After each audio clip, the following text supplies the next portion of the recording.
Mga ka-great, alam po natin lahat na hanggang December nitong 2025 o katapusan po nitong taon na to ay hinto po yung imported na bigas.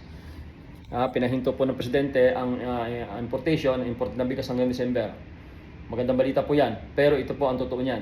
Marami pong nagtatanim ngayon. Ngayon is nasa November, no? November. At marami rin nagtanim ng October. Pagpalagay natin October na lang, wag na November kasi marami pa nagtatanim ngayon. October, November, December, January, February. Pagdating ng February, harbisan po yan.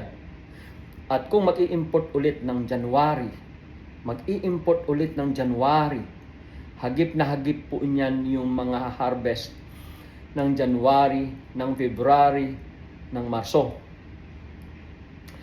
At sigurado po, 100%, marami na namang i-import yan. Kaya kung ako po sa Pangulo, ito ang pinakikiusap natin. Kung gusto nyo magkaroon ng impact talaga na makabangon yung mga farmer na daming nalugi, ang daming umiyak, ang dami po talaga ng sobrang nalugmok sa utang, ay ihinto po natin ang importation hanggang January, hanggang February, hanggang Marso, hanggang Abril. At kung maaari po, the whole year ng 2026, wala pong importation ng bigas. Diyan lang po, makakabawi po ang farmer. At diyan matutuwa po ang mga magsasakang Pilipino. Yan po ang pakiusap talaga natin.